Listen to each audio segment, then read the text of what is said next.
of people ask me how I got started in this business.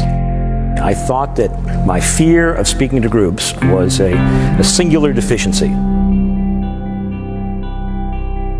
When it came to speaking to more than 3 or 4 people, I just fell apart. When I was 30 years old, I had a whole change of life. I realized that the one way to tackle your fears was to just jump in head first. 2 times before I was set to go on, I had my bag packed and I walked out of the hotel hailing down a cab. Here I was going out and speaking to groups of 300-400 people at a time.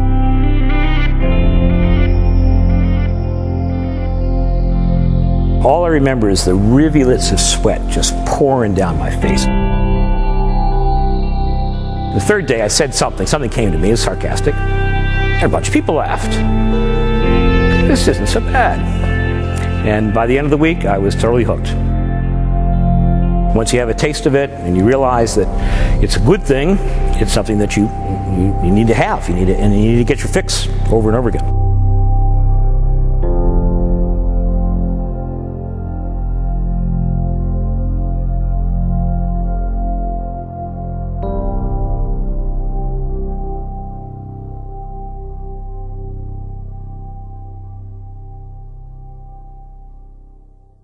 Without any further delay, Doug Jeffries.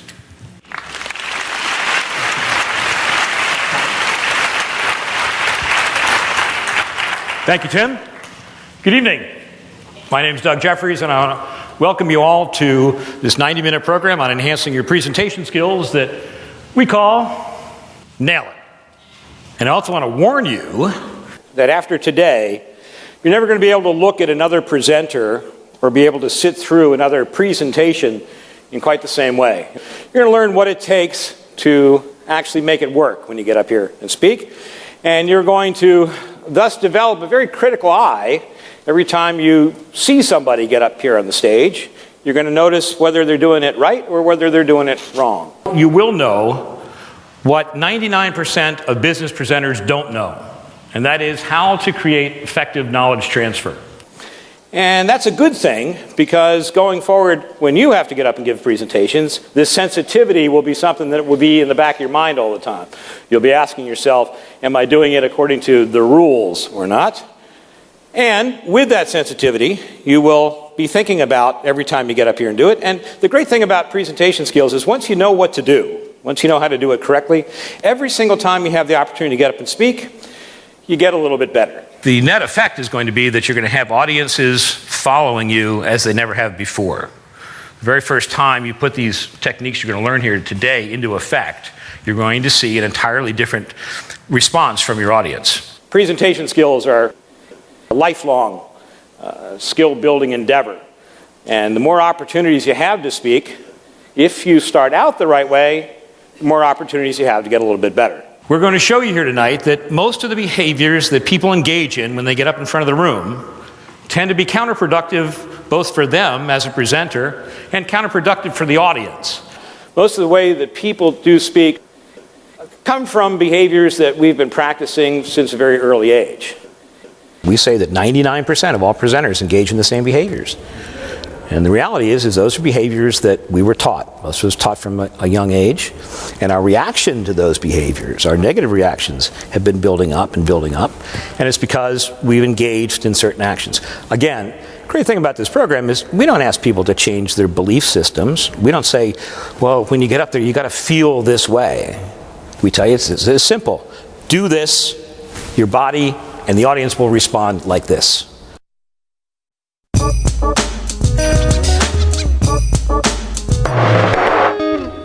Some of you might be familiar with this list. This actually comes from the Book of Lists, 1977. But when humans are asked what's the thing they're most afraid of? Since they've been asking this question, actually speaking before a group always filters to the top. It is humans' number one fear. Interesting thing with this list here, you look at speaking to a group at 41%, and down here death at 19%. Seinfeld famously said of this list, it suggests that at a funeral, the person giving the eulogy would rather be in the box. But it's true, there are good reasons why people actually feel this fear when they get up to speak in front of groups. When I say they feel this fear, what I'm talking about is the emotions that run through you are a function of the chemicals that are running through you, and the chemicals that are running through you when you find yourself up in front of a group are the exact same chemicals that are coursing through your veins when the front tire on your minivan blows out at 70 miles an hour on the expressway. It's the exact same response. And so when we find ourselves speaking and we have these feelings inside, we equate it as fear.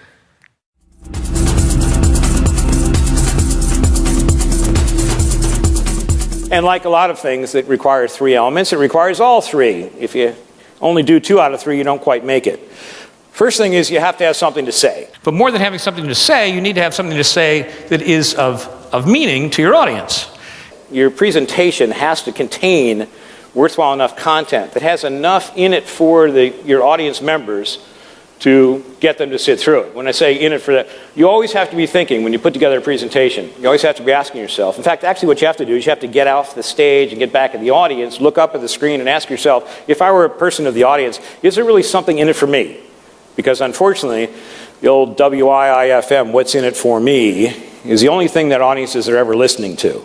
And anything you put into your presentation that does not relate to the audience, that does not give them a benefit or benefit they perceive, they're not going to be tuned in.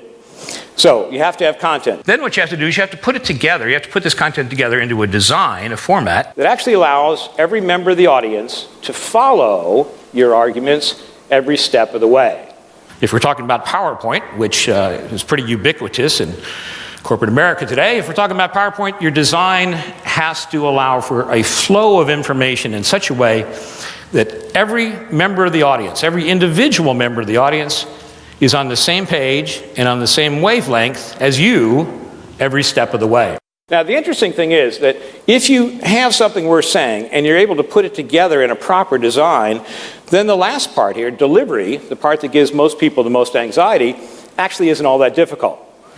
A lot of people have a hard time believing that, but what you're going to see is an entirely new approach to putting together presentations and delivering them to your audience so that you end up actually not having to do a whole lot of work. In fact, this is what we do all week long, is we have classes where we show people that, okay, first of all, you have to learn some of the rules of what you do when you're up in front of a group, how you address people, what you do with your body, what you do with your voice and your eyes, but none of that really counts for anything unless you can deliver a presentation that is designed to allow you to do it properly. So again, all three, like going out to a fancy restaurant. You've got to have food, it's got to have service, it's got to have atmosphere, and if you're missing any one of the three, you're missing a great experience. Presentations work the same way.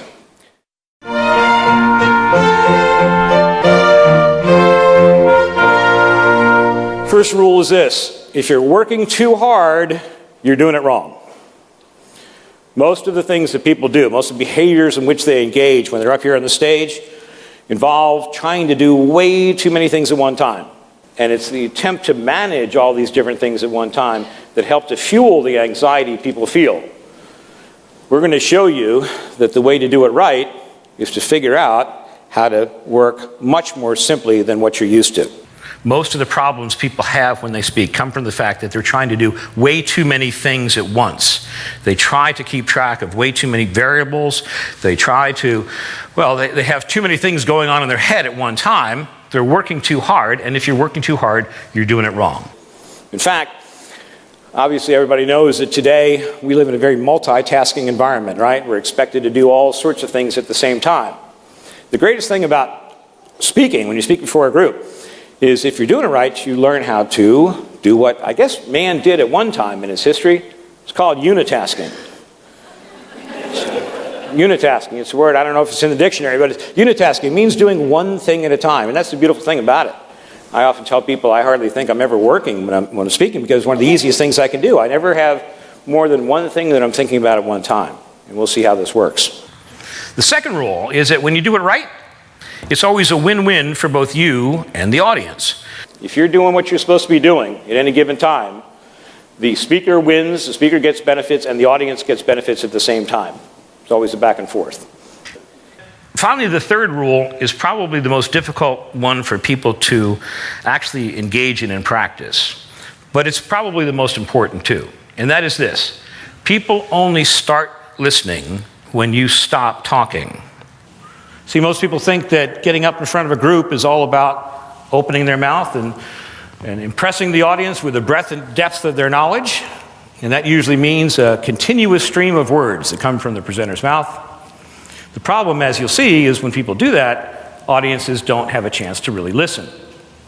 All of the best speakers out there, people you consider to be great speakers, know this rule, that people only start to listen to you once you stop talking.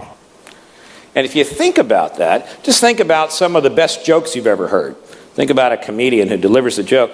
Some of the ones that are really funny are the ones that it takes you a second or two after the punchline's delivered, before your brain can process what was really said, as opposed to what you thought it was going to be. And when you hear that, wow, that's funny, start to laugh. People only start to listen after you stop talking.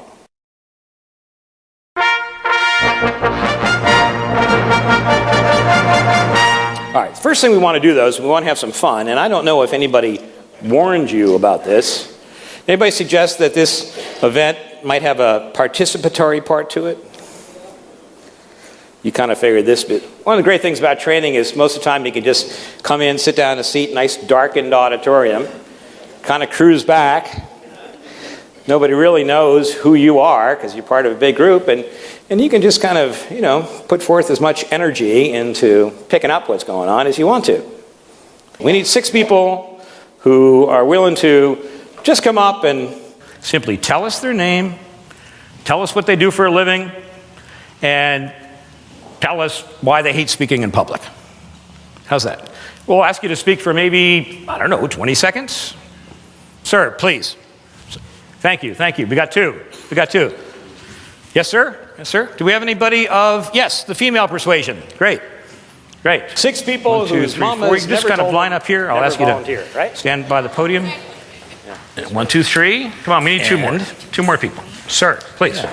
We'll just get you out of the spotlight. And we got 5 people. That's good enough. We got 5. No. I say, without further ado, step right up. Hello, everyone. My name is Kathleen Otto, and I work in a really exciting field of the life sciences. I have a Shockley business, and I also teach health and wellness for Immaculata New Jersey University. area. I have been working for a My name is Christy for about Terpstra, 12 and I'm from the South Central. I live outside of Houston, and I'm an ASC. I'm a director for a software quality assurance company based in Plymouth Meeting. The reason I'm here is because I do realize that public Round of speaking... applause to all these people who did what you wouldn't all do, which is come down here. Thanks a lot. Thank you very much. What I want you to do, as we go through these, try to count the number of seconds that anybody here maintains eye contact in any one spot. Okay? Let's try this. 1 and 1 and 1 and 1 and 1 and 1 and 2 and 1 and 2 and 3 and 1 and 2, 1 and 1, 1 and 1 and 1. Okay? Very good. All right. 1 and 1 and 1 and 1 and 1 and 2 and 1 and can't see, but are you starting to see a pattern here? You starting to see a pattern in how long most people maintain eye contact when speaking to groups. 1 and, well, thank you very much, all of you who contributed. Give yourselves a hand. Go.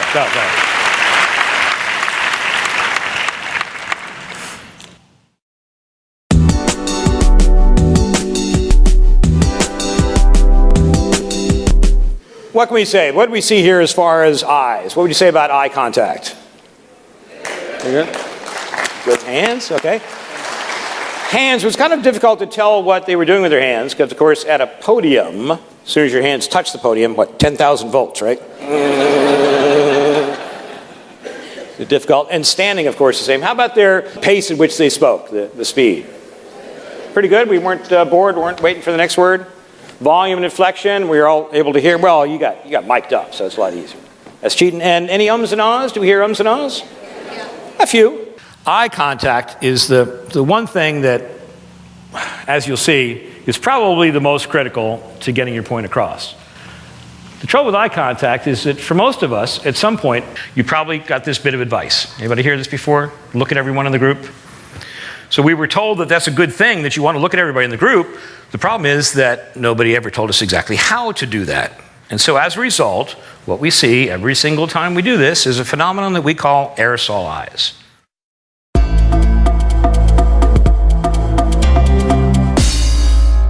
And it kind of looks like this. Speaker's up in front of the room, and that's what people do. They get up, and knowing that it's a good thing to look at everyone in the audience, they tend to spray the audience with their vision. Well, sometimes when we speak, we tend to look down the whole time like this, hoping there's notes on the podium or the floor. Sometimes when we speak, we look up like this, hoping we'll find divine inspiration. But for the most part, people tend to do just this, spray the audience with their vision. Never holding eye contact for more than a second at a time. And you understand that that causes a few problems. When you're in a situation in front of a group like this, what your brain instantly knows is, uh-oh, I got a problem. The problem is there's only one of me and there's a whole bunch of them. It's a classic case of one against many. And every time the brain determines that it's in a situation where there's one against many, the fight or flight sequence kicks in. And when that happens, center of our brain called the hypothalamus, which is geared into the optic nerve and to the olfactory senses. It's always monitoring our hearing. It's monitoring the entire environment. In fact, the hypothalamus actually regulates all functions of the body, but one of the functions it regulates is how equipped the body is to deal with things like threats. And so when it finds itself threatened, what it does is sends a bunch of hormones down the pituitary gland at the base of your skull, and then pituitary sends a bunch of hormones down to the adrenal glands, right up here above your kidneys. And what do you suppose the adrenal glands kick out? Right, adrenaline. And here's what adrenaline does. First thing it does is it gets your heart beating a lot faster. Second thing it does is it increases the force of your heart constrictions, the thump, thump, thump, thump, thump, thump, because it's trying to pump as much as it can. So faster beating heart, beating more, squeezing harder. So the whole idea here is to try to get as much blood flow to both the muscles, ones that can help you fight or flee, and also to those parts of the brain that control those muscles, the motor sections of the brain. The unfortunate part there is, where do you suppose it gets that blood from? Oh, that's right, those other parts like the cerebral cortex, places where you think. It drains it from there to get to the motor sections. And then finally, adrenaline ups your metabolism so that it can help metabolize glucose. It gets glucose in your blood sugar, turns to glycogen, the form that the cells can use, because it's trying to get as much energy as possible. Right? When it does that, when it metabolizes, when it raises your metabolism, it raises your body temperature, you tend to sweat a little bit. It's also a very dehydrative process, so you might end up finding your throat a little bit dry. Then the last thing the adrenals do, most times the hormones are always associated with anti-hormones. There's noradrenaline kicked out too. Noradrenaline is a vasoconstrictive. It's designed to get your blood pressure up. When your blood pressure's up, you sometimes feel that in terms of a flushness in your face. Anybody feel any of those symptoms when they speak? Yeah, interesting. Yes. And that's exactly what the body is doing, what it's supposed to do. It's recognizing this threat. Now, the really interesting thing about this, though, is, has anybody ever felt those symptoms? Well, let me ask the people who are up here, who are kind enough to sacrifice themselves for you. Did you feel any of those symptoms before you started talking, even, knowing that your turn was coming?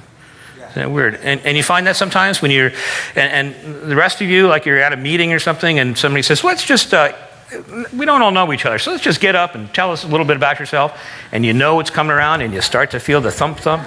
You know what I mean? Well, isn't that strange? I mean, it makes sense that when you're faced with a physical threat, that this would kick in, but why does it happen even before the body senses that? Understand, every time the brain calls on the system to send out this adrenaline, to start this whole process, not only does it do that, but again, because its job is to keep you alive, what it does is it forms what's known as a fear memory. Every time the processes start, files away a little thing called a fear memory. And the purpose of the fear memory is to give you a head start. So the first time you're walking through the savannah, you come around a turn, there's a saber-toothed tiger, jumps out in front of you. You go, and run away. The next time you're walking through the savannah, your brain hears the rustle of the leaves that it remembers happened just before the saber-toothed tiger jumped out last time. And because of this fear memory that was created, it starts the process even before you're presented with a stimuli. The fear memory gives you a head start and keeps you alive.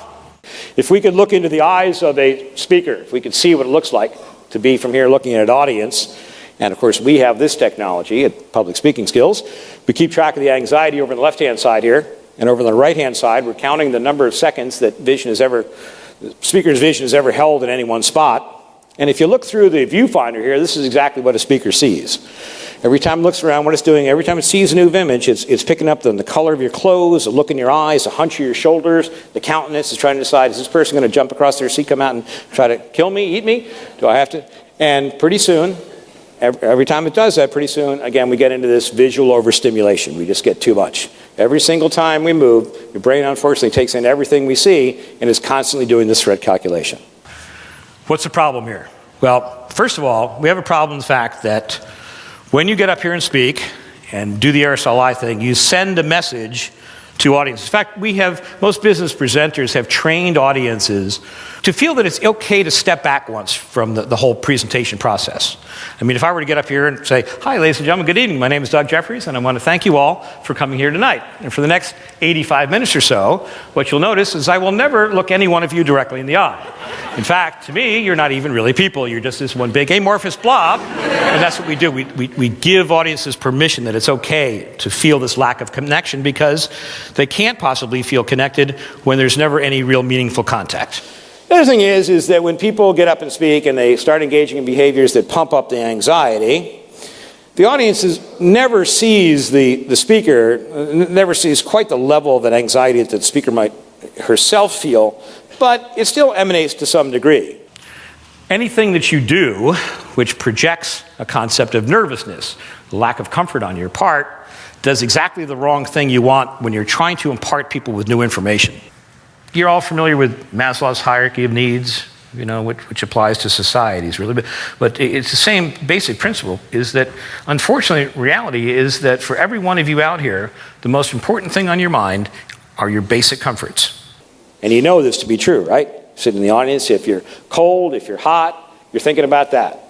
If the program's been going on too long and you're hungry or you're thirsty, you're thinking about that. If your bladder's full, that's number one priority. Number one priority is, when is this going to be over so I can hit the restroom, correct? And that's what happens. So anything you do to make an audience feel uncomfortable gets them thinking about something other than your program. And if you want to achieve true knowledge transfer, which is what a presentation is supposed to be all about, again, you, the speaker, and every individual in the audience have to be on the same page, on the same wavelength every step of the way. You can't give them any reason to be thinking of things other than your message. In Western civilization, what do we typically connect with looking people in the eye? What message does it send when we look people in the eye? Trust, yes, thank you. Tell them the truth. Tell them the truth. Veracity, you can be believed. As well as the opposite, when you look away, you send a message that you're not telling the truth. When you can't hold eye contact with somebody while you're trying to tell them that you got the greatest product in the world, or, no, Your Honor, I wasn't anywhere near there that night. When you look at somebody and you expect them to, and you want them to tell you the truth, you expect them to look in your eye. Tell me, did you take that last cookie from the cookie jar? We associate eye contact with telling the truth, with the possible exception of presidents of the United States. It's very difficult for humans to just look someone in the eye, I did not, and lie. And lie. We don't do it very well. We associate eye contact with telling the truth, and we associate looking away with not telling the truth, right? Besides the fact that it all runs up against rule number one, which is if you're working too hard, you're doing it wrong. Which is you're thinking about what you're going to say next. In fact, for most speakers, the most important thing on their mind, their number one thing on their mind is the next thing they're going to say. So they're always thinking about that next thing they're going to say. And in order to do that, we've got to stack up thoughts. You've got to stack up like 6, 8, 10 thoughts at once in this queue. So then as the words come out of your mouth, you got the next one to come down. Then you couple that with the fact that now you figure out how am I going to distribute all this. So again, we're creating thoughts up here, and we have the words coming out, and then we listen to the words coming out of our mouths like this. We're like automatic peasants, right? So then we try to depend on, and now we're distributing all. That's doing too many things.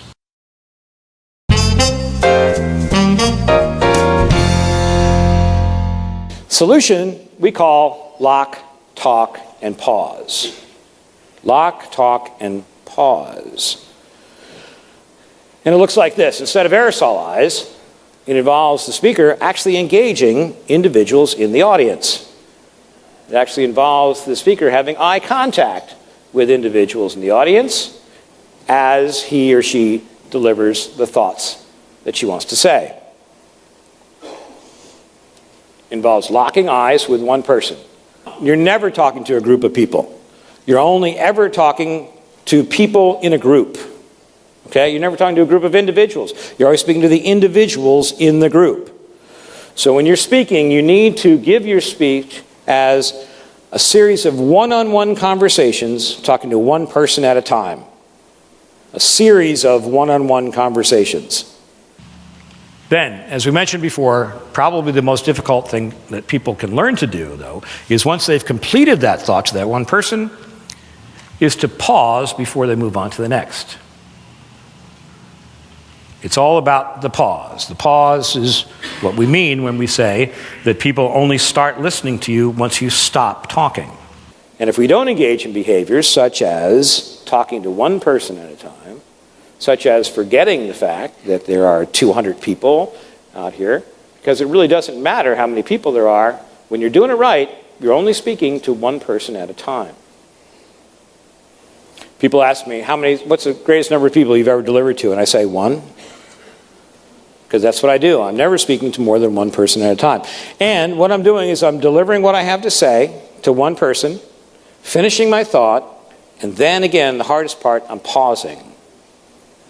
I'm pausing before turning to the next person and giving the next person my thought. So, when you're doing it right, it looks a little bit more like this. First thing you want to know, by the way, whenever you get up to speak to a group of people, before you get out of your seat and come up here, pick out the person with whom you're going to begin speaking. Otherwise, you're going to get into start looking around for those friendly faces. You ever told that one? Before you speak, find a friendly face in the audience. Look to them. People look all around trying to find it and start the whole process.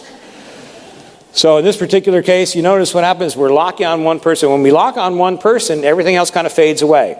So all of our attention is just on that one, and our brain isn't having to make these new calculations all the time, trying to do this new threat calculation, trying to figure out how to get cranked up. Everything kind of fades away. This is showing 5 seconds. And in our corporate training classes, this is an exercise we do. We have people actually get up and speak, tell a story about a communication experience, a vacation, whatever. But they get up to speak, and they have to hold eye contact with members of their group for 5 seconds before moving on, or a minimum of 5 seconds. And it's a great exercise for people to do, because if you are like most people, you're used to holding eye contact for no more than 1 second. So it's like this, lock. When you lock on somebody, when you have a clear target, it allows you to clear your brain of all the other things other than that person to whom you're speaking.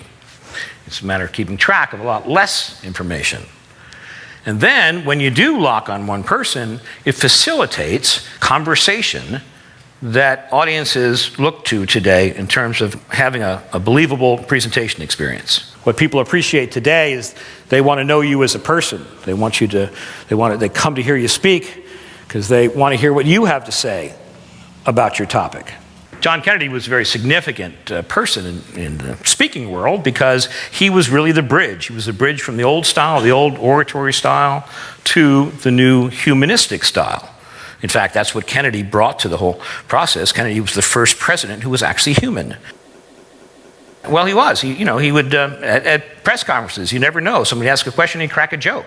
Well, presidents didn't joke before then. That wasn't part of it, you had to maintain a certain stature. You were the president of the United States, and Jack Kennedy brought being human into the whole process of speaking. Tell me this, who would you most want to emulate when you get up in front of the room? Somebody give me a name. Who do you most want to be like speaking to a group? Bill Clinton, hear that? Actually, there's only one right answer here. Yourself. Our method is different from what most people have heard elsewhere because it focuses on one thing, and that is on simply being you. I ask a lot of my classes, I say, okay, if you could be anybody, when you get up in front of a group, who would you most like to emulate? Who do you most want to be like?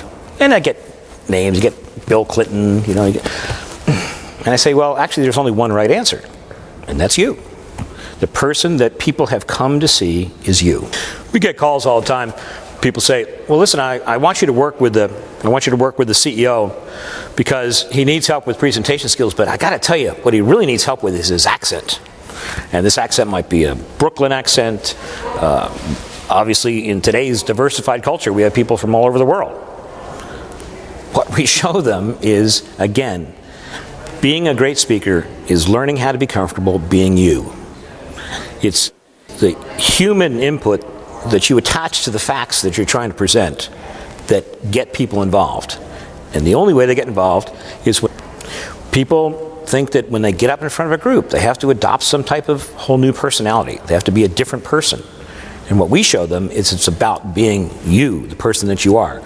And when you learn to do that, what you realize is that things like accents just they add to color. It's the type of thing that people really appreciate, and it's the type of thing that really helps get your message across in a sincere way.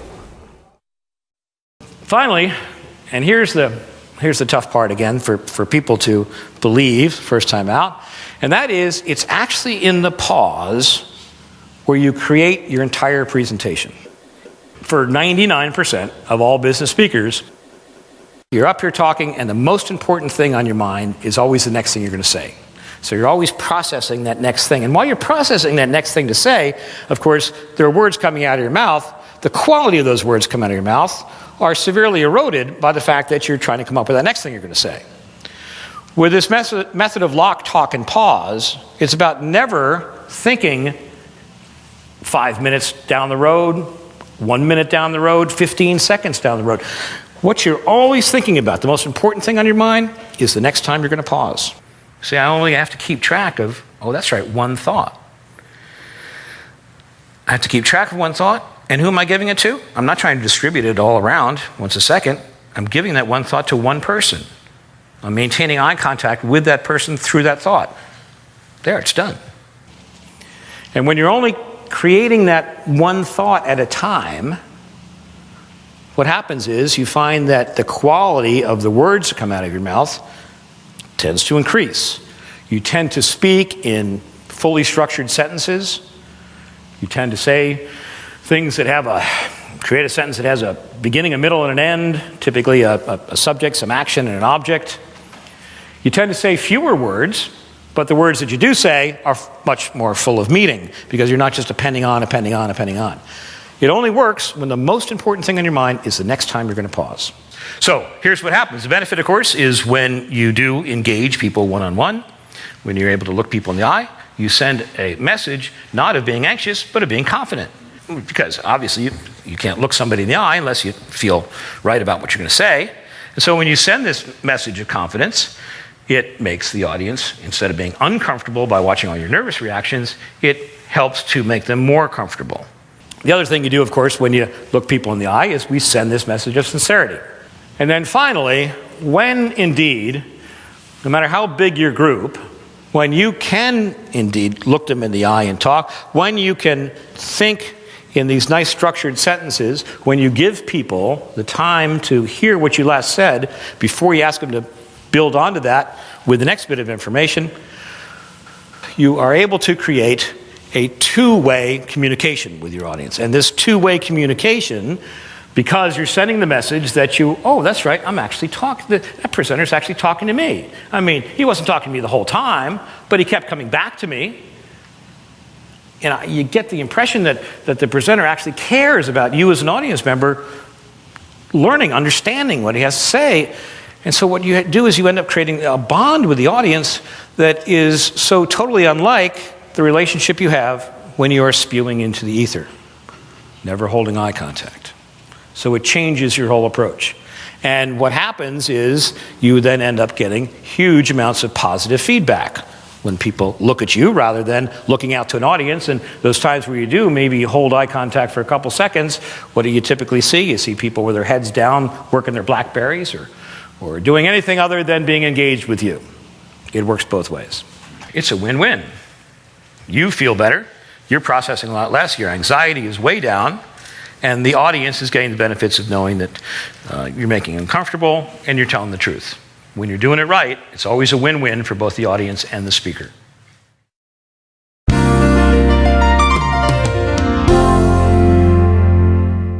the reason the pause is so important is the pause when you speak is equivalent to the paragraph in the written word.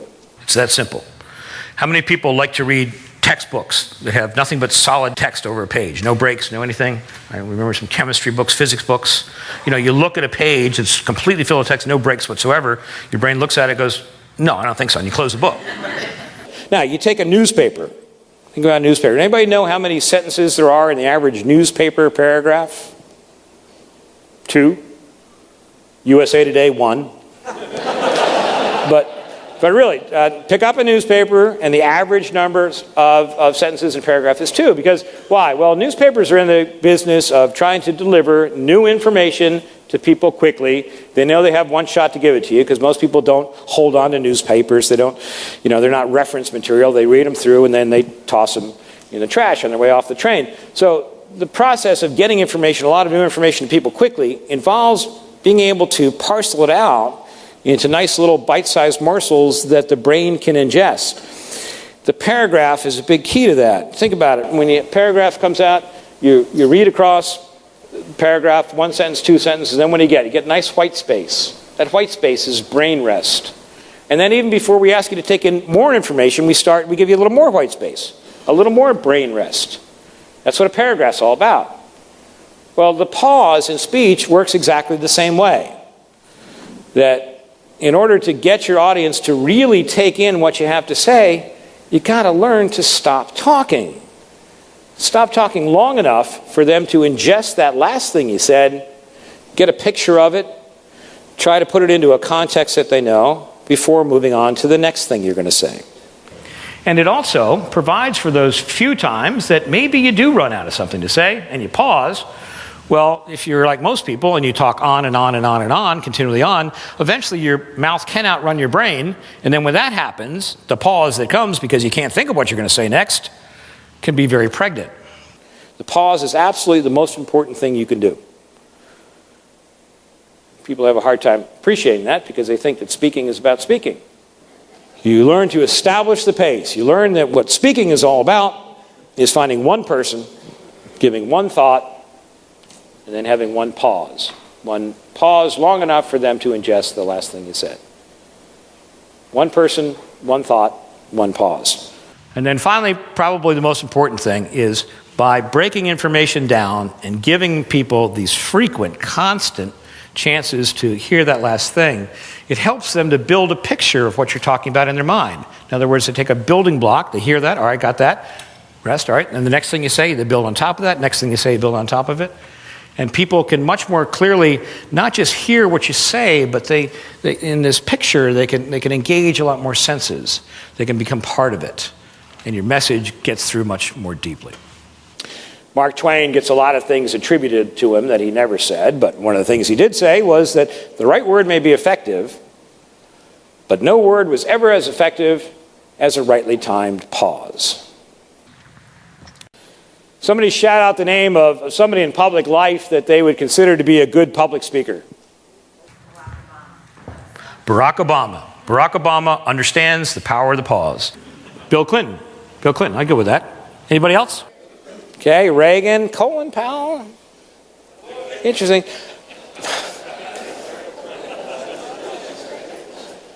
I won't go there. Bill Clinton. Bill Clinton is a name that often rises to the top. People think of Bill Clinton, regardless of what we think of his politics, which we won't get into. Regardless of what you think of his politics, most people consider Bill Clinton to be a good public speaker. And the reality is Bill Clinton was, some poor kid from Arkansas that made it to a pretty high office, President of the United States. Because one thing Bill Clinton knows how to do is speak. And when you analyze Bill Clinton's speeches, if you ever have a chance to see him speak, or if you go on the internet and type in Bill Clinton video, you can find them all over the place. In fact, I encourage you to do that when you leave here. Type in Bill Clinton video. Look at any example of Bill Clinton speaking. Bill Clinton is thought of as a great speaker, and he is a great speaker. Bill Clinton is the master of the pause. I'm going to play for you a segment of Bill Clinton's inauguration speech in 1997. And what I want you to do is I want you to feel free to close your eyes if you want, but I want you to listen to and count the number of words he says in a row before pausing. And we'll try to get a consensus here of the average number of words he says together before he pauses.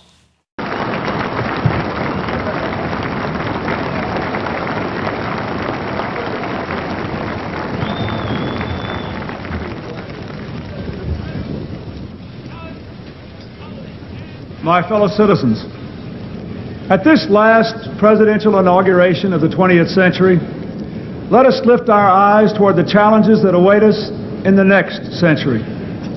It is our great good fortune that time and chance have put us not only at the edge of a new century in a new millennium, but on the edge of a bright new prospect in human affairs. A moment that will define our course and our character for decades to come. We must keep our old democracy forever young. Guided by the ancient vision of a promised land, let us set our sights upon a land of new promise. The promise of America was born in the 18th century out of the bold conviction that we are all created equal. It was extended and preserved in the 19th century when our nation spread across the continent, saved the Union, and abolished the awful scourge of slavery. Then, in turmoil and triumph, that promise exploded onto the world stage to make this the American century. And what a century it has been. What was his average, would you say?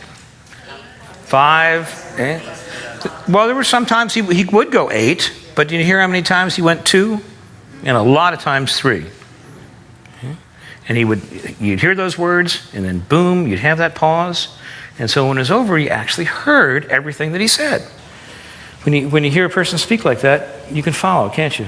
And not only follow it, but, well, I think it was fairly well proved. Most people were rather moved by Bill Clinton. In fact, Bill Clinton had the ability to get up there and give a speech, and if you didn't know better, you'd believe him.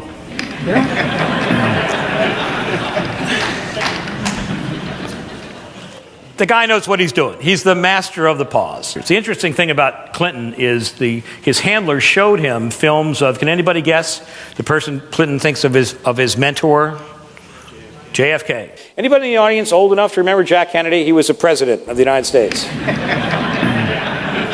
John Kennedy was a very significant person in the speaking world because he was really the bridge. He was the bridge from the old style, the old oratory style, to the new humanistic style. I have chosen this time and place to discuss a topic on which ignorance too often abounds and the truth too rarely perceived, and that is the most important topic on earth, peace. I speak of peace because of the new face of war. Total war makes no sense in an age where great powers can maintain large and relatively invulnerable nuclear forces and refuse to surrender without resort to those forces. It makes no sense in an age where a single nuclear weapon contains almost 10 times the explosive force delivered by all the Allied air forces in the Second World War. It makes no sense in an age when the deadly poisons produced by a nuclear exchange would be carried by wind and water and soil and seed to the far corners of the globe and to generations yet unborn. Jack Kennedy spoke in groups of words, 3, 4, or 5 words at most, with a space, a pause between each one. And that was the model that Bill Clinton used and uses today when he speaks. Anybody know what this is? Carnegie Hall.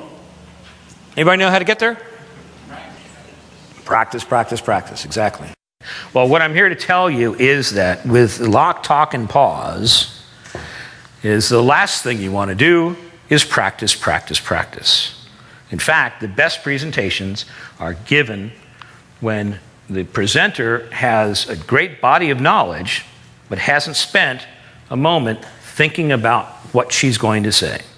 In other words, the best presentations occur when you could give the same presentation a dozen times, and every time, hopefully it's different. Because every time, if you're doing it right, you're just dealing with those thoughts that come to you from your own internal knowledge base at the moment. You're always living in that moment because you know that the pauses that you have provide plenty of time to come up with that one thought, which is the next one out of your mouth. Every one of you here has within you the ability to create that one thought on the spot. Because that's what you're doing anyway, only you've got 6, 8, 10 of them, and you're trying to juggle them all around, and you're trying to come out with one. And what we're saying here is that that's working too hard. By the way, anybody ever hear Bill Clinton's buddy Al Gore speak? Do we like Al Gore? Do we think of Al Gore as being a great speaker? Al Gore spoke at the 2000 convention when he did his acceptance speech for the presidential nomination. Al Gore had his 130-point program for America that he thought was very important to get out. I'm serious. That's what he called it, 130-point. And he had 45 minutes to speak. And so he started out, and Al Gore spoke for 45 minutes straight without ever pausing for a moment. And what happened was, during the first 20 minutes of his speech, people hearing things that they like would applaud. They'd try to applaud. But then they found that although they would applaud, he wouldn't stop speaking. And so then it became something they felt very uncomfortable with because they were talking over him. They were applauding over him. And so for the last 20 minutes of his speech, he spoke and nobody applauded at all. He just spoke for 20 minutes straight, not a single break. And I think if you were to give a pop quiz to the audience and ask them how many of those 130 points for America people could remember, probably was no more than 3. So it's about eye contact. Effective speaking requires finding one person in the audience to whom you're going to give a thought. Give that entire thought to one person. Carry on a series of one-on-one conversations with each and every member of the audience, and then learning how to pause, giving them a moment for all that to sink in before you move on to the next person.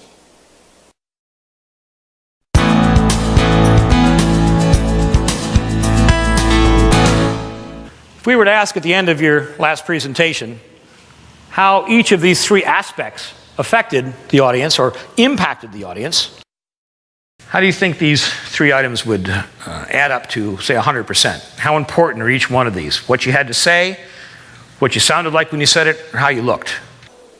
Survey says how you look. 55% of the impact you have in the audience is based on how you look. And not, was she wearing an Armani suit?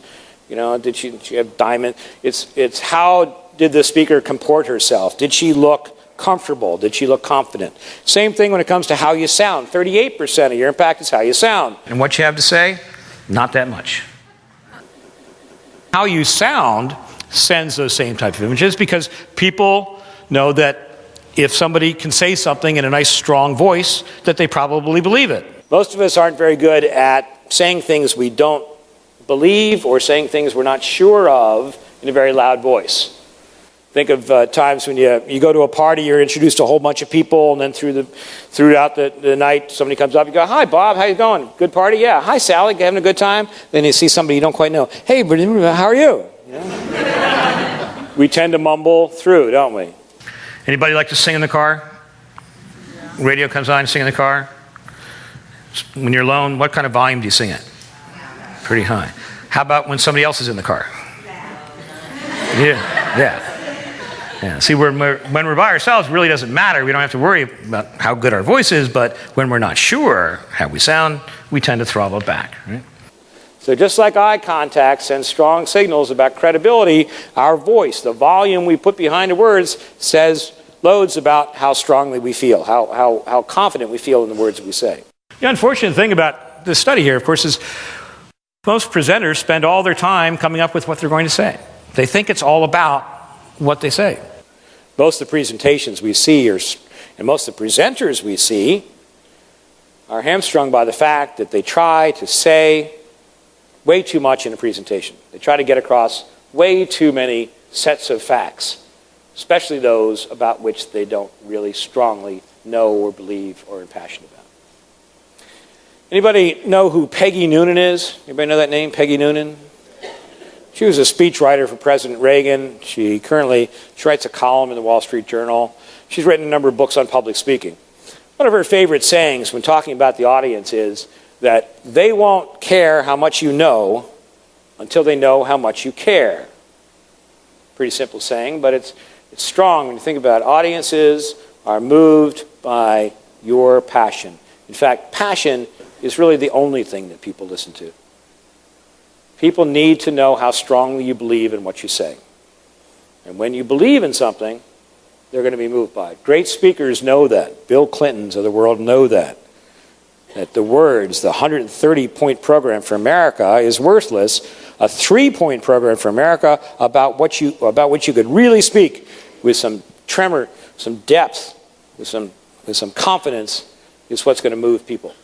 It's not about your message, it's about how you say it. So what this is leading to is how then, once you've established this eye contact, so that the audience believes you, and you make them comfortable, and once you've realized that it's all in the pause, where you're going to be creating your next thought, one thought at a time, delivered to one person at a time, how then do you take it to the next level and get people emotionally involved?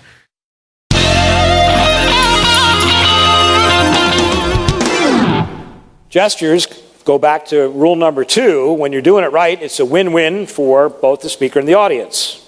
Remember the 3 rules. If you're working too hard, you're doing it wrong. When you're doing it right, it's a win-win. And third, people only start listening when you stop talking.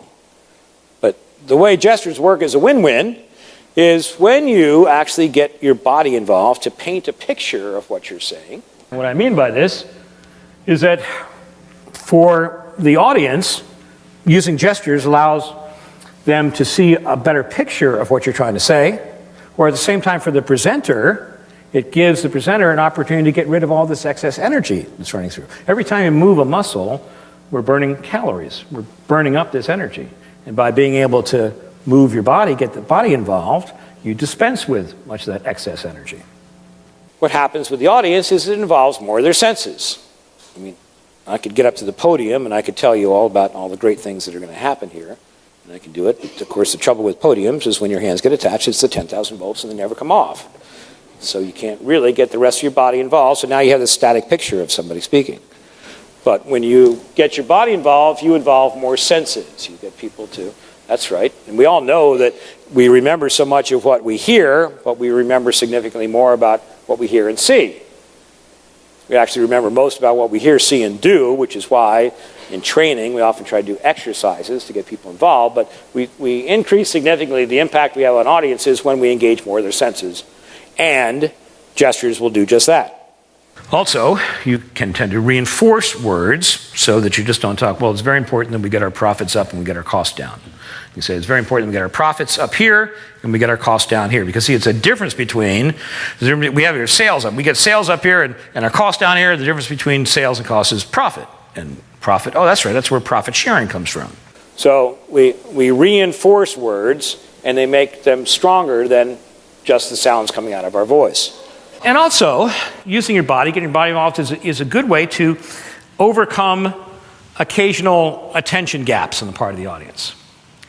Anybody here willing to admit that since the start of this program that they had maybe a thought or two outside this room? I'm hurt. In fact, I'm done. Thank you. No, stop. They want me to go. Attention gaps. Again, we're multitaskers.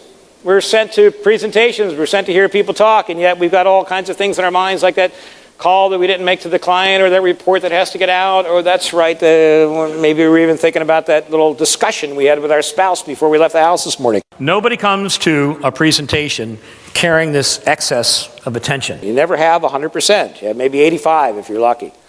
Well, the point is, so with these different attention, and when audiences lose attention, one of the problems is they'll drift off, they'll start thinking about something else. And then when they do start to come back, they hear something and they go, what was that? And then they start trying to think what last thing you said. Of course, you're still speaking, and so now the attention gap still continues because they're thinking about something and you're talking about something different. The point is, by using gestures, being able to fill attention gaps, people can see, and sometimes you just get over that gap and you don't lose them once again. Audiences, we give audiences all the opportunities they want to go off on these journeys of self-discovery. Your job is to keep them all on your particular path. the energy that you throw out works not just to your benefit because you're getting rid of that nervous energy, but it works for the audience's benefit because you're more comfortable and they're more comfortable. Now, what happens, unfortunately, is that people often engage in gestures that aren't very effective. One we see here is the arrogant stance. You see this as a CEO, or this is the one that we call it the George Patton stance. You know this one? No poor bastard ever won a war by dying for his country. Won a war by making some other poor dumb bastard die for his country. It sends a signal of arrogance, which most people don't like. This one, we call the phone booth, crossed arms. This is one that we see a lot. This is probably the most common thing people do when they get up is they tend to hug themselves, you know. This is comfortable, actually. I like this. Actually, I love me.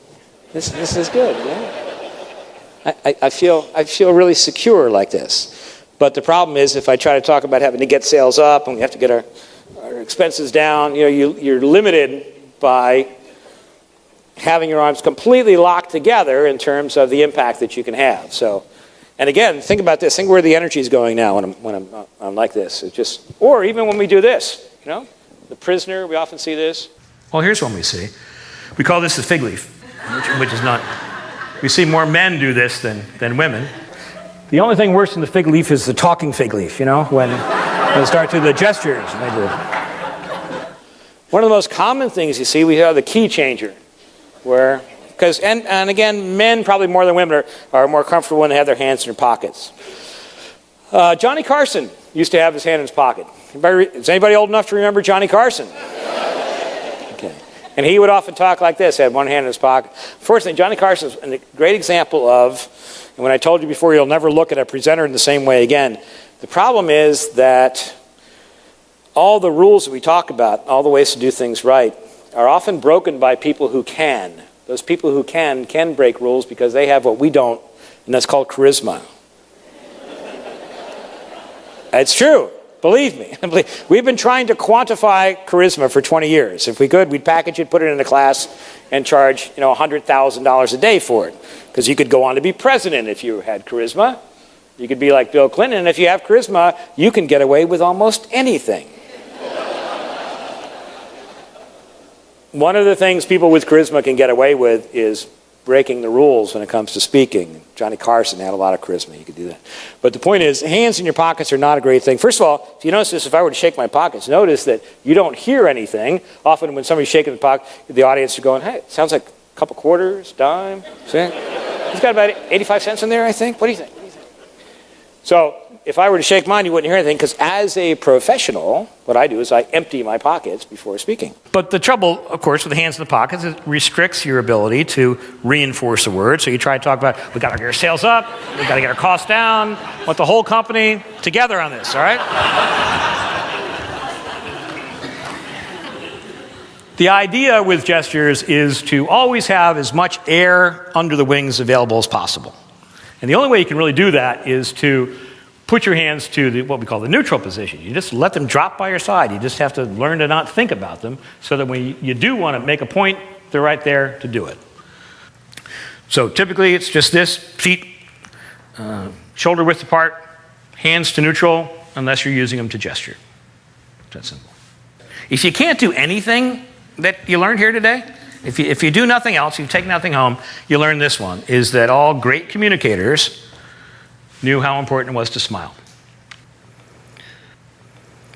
When we talk about eye contact, we talk about, really, I always preface it by saying in Western civilizations, Western cultures, we tend to associate eye contact with telling the truth. But there are other cultures where eye contact is not appropriate, or eye contact has more rules. Typically in Asia, cultures there demand a certain level of equality with the person who's looking you in the eye. If you're in Japan and you work for the company as a middle manager, you can't look the CEO in the eye, right?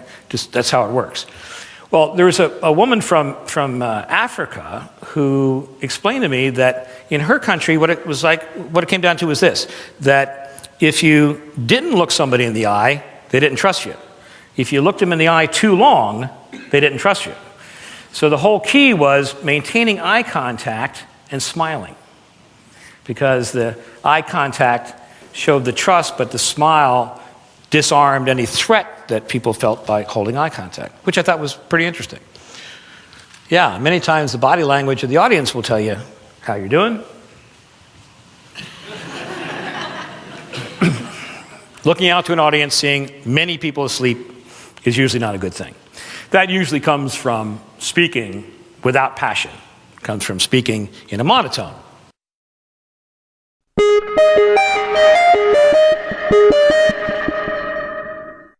Tone and inflection are not only important to get people involved, but the interesting thing about tone and inflection is it's true that the exact same words with different inflections on different words changes the meaning. I didn't say he stole the money. I didn't say he stole the money. I didn't say he stole the money. I didn't say he stole the money. I didn't say he stole the money. I didn't say he stole the money. We can say the same things, same exact words, and here's the problem you get into with scripts, or if you think that speaking is about following a script, about saying a set of preset words, is that any time you try to work from a script, it tends to flatten out your delivery, and you often lose the inflection that's very important on any one given word, where, as you can see, can often completely change the meaning of what it is you have to say. So inflection's a good thing. Changes in pitch and tone is a good thing. It helps to show passion, helps to keep interest up. It's very difficult to use a lot of tone and inflection if you're trying to deliver a preset set of words. It's real important that when everything we talk about, using gestures and getting this passion out, the fact that people only are ever inspired by the passion behind what you say, it's very difficult to have passion with a script. What you really want to do is you want to approach virtually every presentation as if you've never seen it before. I go to places all the time, work in hotels, give speeches, and they always leave me a podium because they assume that podiums are good things. The trouble with podiums is podiums go back to that Winston Churchill type era. Podiums are not basically a good thing because podiums tell the audience exactly what you don't want to tell them, which is, okay, there will forever be this barrier between me and you. And that's what a podium does. Think about this. This is my little castle, isn't it? This is mine. I've got this turret here where I can fire off stuff at you all. But I'm protected, you know? If you're going to hit me, I've got this. No, it's really true. So we set up this, we tell the audience that I'm going to be behind. There's forever going to be this barrier between me and you. You're you, I'm me, never the twain shall meet. Podiums tend to really work against this connectivity that you want to establish with your audience if you want to be effective.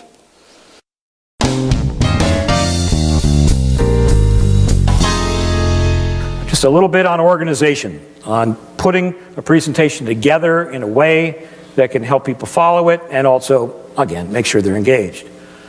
Anybody here listen to WIIFM? Yeah. Right, most listened to radio station in the world. In fact, it's the only thing your listeners are ever listening to. What's in it for me? That's what people want. So, rule number one when you're putting together your presentation is, again, you've got to step out from behind your computer, go back and look at the screen and ask yourself as a member of the audience, would you find something of real benefit there? And if not, then it probably doesn't belong in your presentation.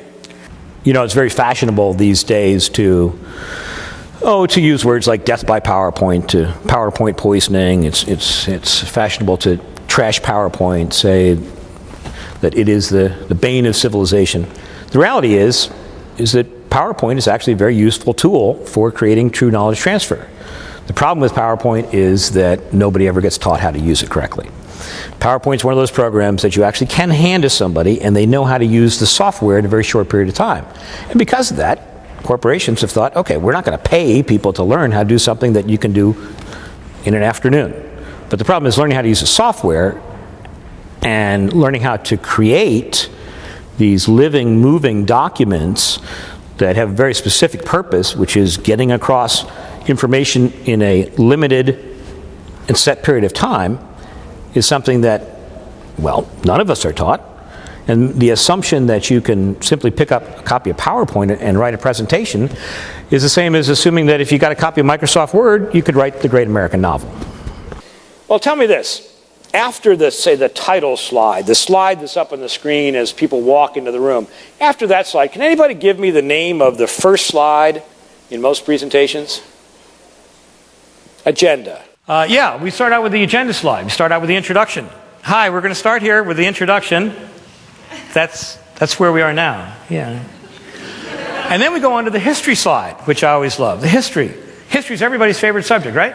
Especially history of somebody's company you don't even know. Let's talk a bit about the history of our firm. We're very proud about our history. It started back in 1920.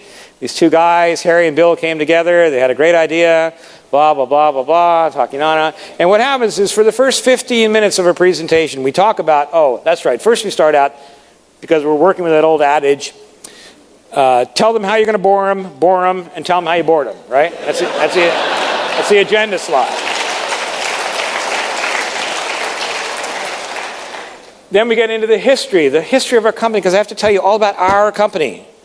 And you understand that, well, you're very proud about your company. You might even be proud about the fact that you're number one in your area. We're the number one company out there. In fact, we have so many, we are number one, meaning that if you go with us as a customer, you're going to mean much less to us than you would to any one of our competitors, okay? Because we're the biggest one out there. And then what do you do? Then you get to hear, well, after you see their organizational chart, names that you've never heard of before, right? And they're all over the place. You can't possibly keep track of them. Then they go on to tell you just what a great job they've been doing with the revenues. You know, last year we were number one in our market. We took everybody else's money. This year we're after yours.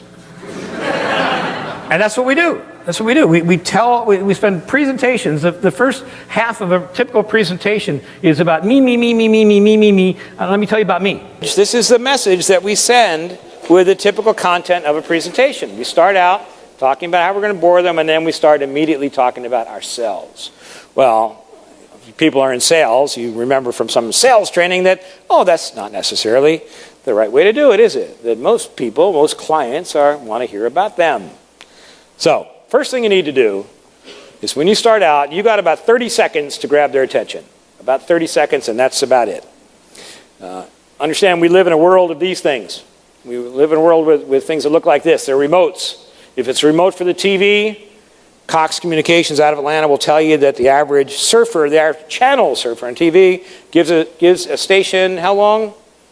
10 seconds. They give it 10 seconds, watching it before they determine whether the content is worth sticking with or whether they're going to click the channel onto something else. Cox will also tell you that in a search engine, you type in a word in a search engine, site comes up. How long do you give them before you decide whether that's the site that you want to stay with or you want to move on to the next one in the list? It's 2 seconds. We give websites 2 seconds to determine whether their content is relevant, has any value to us. Well, audiences tend to give presenters a relative break. They give them about 30 seconds. You've got about 30 seconds to send to the audience the message that this is worth listening to. TV news departments have been using grabbers for decades. 10:30 at night comes on, the announcement comes on. Doctors determined that exercise is bad for you. Story at 11. But when's the story? It's typically not at 11, right? It's usually they wait. Oh, that's right. At the very last end of the news. And what do you learn? You learn that doctors noted that men over the age of 75 who have had more than 4 heart attacks should not engage in running marathons when the temperature is over 100 degrees because it often brings on a 5th and fatal heart attack. So they've determined that exercise is bad for you. But the point is that grabber, that's what news people do, they take a fact, a true fact from the presentation, turn it around in such a way that when you hear it, you realize, well, okay, you got it, but it got you thinking. See, the agenda slide, followed by the history slide, followed by the revenue slide, is the way audiences check out within the first 2 minutes. They sit there, they hear this, and they go, my God, not this again. I've seen it, I've heard it all. They'll give you their attention for maybe the first 30 seconds before they determine whether the blackberries are coming out or you got something to listen to. And so you only have about 30 seconds to make sure that you've grabbed their attention. And that's what a grabber is all about. The purpose of a grabber is to take something out of your presentation that is indeed true and put it in a way that gets people to ask the question, what is this all about? What's going on? You can predict a specific gain. You could say something like, ladies and gentlemen, the next 45 minutes, we're going to show you how we doubled our closing ratio with just one fundamental change to the way we approached our prospects. A specific doubled, and it's got to be a big number. If you're talking about numbers, you can't say, ladies and gentlemen, the next 30 minutes, we're going to show you how you can increase your productivity up to 1.5%. Have I got you? It has to be a specific gain. It has to be of some significant value. Or you can let them in on a secret. This is, ladies and gentlemen, let me tell you a story that's never been told before. Everybody likes to hear stories. As a matter of fact, when it comes to content, anytime you can make your case, anytime you can figure out how to take statistics or any facts that might be otherwise dry and turn them into a story, that's where people listen. And that's a whole course by itself. But people want to be told stories. Pick up the Wall Street Journal today. Pick it up any day. Look at the left-hand column, right-hand column. Every one of them starts out back in 1985 when the internet was still the gleam in the eye of Harry Brown working in his father's warehouse. He said there had to be a better way. So we worked. You have characters, you have a problem, you have a timeline along to a resolution of that problem. Stories keep people's attention. In any case, here's what you got to do. You got to start out, tell the people what the problem is that needs to be solved, tell them what the opportunity is that they need to take advantage of. And then here's where we differ from the way we see most of them structured. Immediately, in the beginning of your presentation, you have to tell them what the solution is, or you have to make that recommendation. See, typically what people do is they'll start out and announce this problem, and then they'll start to pile on the evidence. And they'll say, and people go, oh, I didn't know that. Okay. And you give them some more evidence, they'll go, oh, I didn't know that either. Okay. And by the time they've heard the third or fourth factor saying, where is she going with this? You see, what you have to do is you have to create the context. So you have to tell people exactly where you're going, what your solution is right from the start, so that as you provide this evidence, people can hear it and say, oh, I didn't know that, but, well, yeah, I guess that's right. If that's true, then that is the only solution. And then you bring in the evidence, and again, hopefully the evidence will include benefits to the audience because it's the only thing they're ever listening to.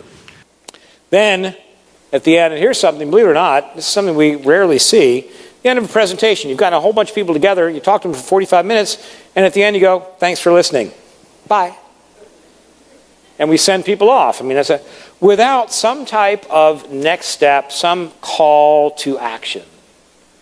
And call to action is just like you all know that's the mistake that new salespeople make, is they often go out, they're great public relations people for the company, right? They sing a great song.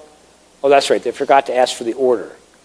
Well, having a call to action, and it doesn't have to be anything big. You just implant in their minds some future action that they have to take. So, okay, given all this, would you do me a favor? Just send me an email. Would you send me an email? Tell me the 3 different products that you're most interested in, and let me get you some samples. Let me get you some, or let me see if we can set up a demonstration for you. Just send me. You put in their minds some future event, some future action they have to take, for the sole reason of giving them some reason to think about your presentation after they've walked out the door. Otherwise, people go on in their multitasking lives, they've got all other things to think about, and this was an interesting presentation, but there is no reason beyond here to think back about what you had to say. You need to have a call to action, a next step. And then finally, if you can, you want to end with a bang. And the reason you want to end with a bang is the same reason that an Olympic gymnast goes out and flips over the bars, does all this fantastic stuff in the air. What does she have to do to earn the points? Stick the landing, exactly, end with a bang. So, as you go forth from here tonight, you will be thinking about eye contact. You'll want to be holding eye contact with people through the end of a thought. And when you do, what you'll find is although in the beginning people might, because they've been trained that way, might not look back at you, but just a few minutes into your presentation, you're going to see that people react quite differently than how they've ever reacted before. And the next time you get up to speak and you put this all together, you nail it.